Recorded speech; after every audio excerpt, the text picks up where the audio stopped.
Hello అండి. మీకు దొండకాయ ఫ్రై అంటే ఇష్టం ఉండదా? అయితే నేను చెప్పిన స్టైల్లో ఒక్కసారి ట్రై చేసి చూడండి. దొండకాయ తినని వాళ్ళు కూడా దొండకాయ తింటారు. అంత బాగుంటుంది. చాలా ఈజీ ప్రాసెస్, టేస్టీగా, చాలా తక్కువ పదార్థాలతో తయారు చేసుకోవచ్చు. ముందుగా ప్యాన్ పెట్టుకొని ఇలా పోపు పెట్టుకోండి. కొంచెం ఇంగువ వేసుకోండి, టేస్ట్ బాగుంటుంది. ఇప్పుడు ఒక పావు కిలో దొండకాయలని ఇలా రౌండ్గా వీలైనంత సన్నగా కట్ చేసుకోండి.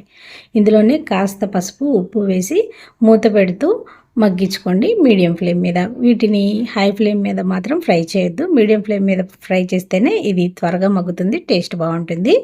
అయితే వీలైనంత సన్నగా కట్ చేసుకోండి, అయితే త్వరగా మగ్గిపోతాయి. ఇలా మధ్య మధ్యలో కలుపుకుంటూ దొండకాయ ముక్కలు అనేది చక్కగా మగ్గేలాగా ఫ్రై చేసుకోండి. చూసారా ఎలా వేగిపోయినాయో? ఇలా వేగిన తర్వాత దీంట్లో కొంచెం కారము, అలాగే ఒక హాఫ్ స్పూన్ ధనియా పౌడర్, అంతే అండి. ఎక్కువ మసాలాలు కూడా ఏమీ అవసరం లేదు. ఇవి వేసి ఒక్కసారి అలా కలిపేసి స్టవ్ కట్టేసే ముందుగా ఫ్రెష్గా ఉన్న కొత్తిమీర కాస్త వేసుకోండి, అంతే.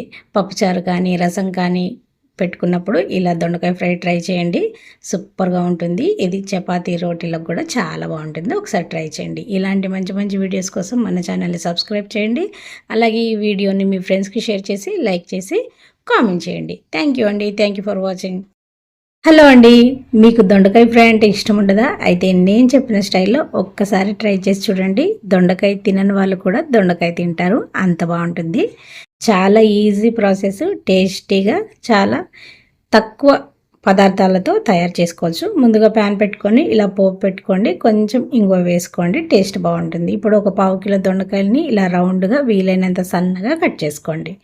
ఇందులోనే కాస్త పసుపు, ఉప్పు వేసి మూత పెడుతూ మగ్గించుకోండి మీడియం ఫ్లేమ్ మీద. వీటిని హై ఫ్లేమ్ మీద మాత్రం ఫ్రై చేయొద్దు. మీడియం ఫ్లేమ్ మీద ఫ్రై చేస్తేనే ఇది త్వరగా మగ్గుతుంది, టేస్ట్ బాగుంటుంది.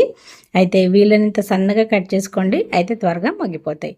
ఇలా మధ్య మధ్యలో కలుపుకుంటూ దొండకాయ ముక్కలు అనేది చక్కగా మగ్గేలాగా ఫ్రై చేసుకోండి. చూసారా ఎలా వేగిపోయినాయో? ఇలా వేగిన తర్వాత దీంట్లో కొంచెం కారము, అలాగే ఒక హాఫ్ స్పూన్ ధనియా పౌడర్, అంతే అండి. ఎక్కువ మసాలాలు కూడా ఏమీ అవసరం లేదు. ఇవి వేసి ఒక్కసారి అలా కలిపేసి స్టవ్ కట్టేసే ముందుగా ఫ్రెష్గా ఉన్న కొత్తిమీర కాస్త వేసుకోండి, అంతే. పప్పుచారు కానీ రసం కానీ పెట్టుకున్నప్పుడు ఇలా దొండకాయ ఫ్రై ట్రై చేయండి, సూపర్గా ఉంటుంది. ఇది చపాతీ రోటీలకు కూడా చాలా బాగుంటుంది. ఒకసారి ట్రై చేయండి. ఇలాంటి మంచి మంచి వీడియోస్ కోసం మన ఛానల్ని సబ్స్క్రైబ్ చేయండి. అలాగే ఈ వీడియోని మీ ఫ్రెండ్స్కి షేర్ చేసి లైక్ చేసి కామెంట్ చేయండి. థ్యాంక్ యూ అండి. Thank you for watching.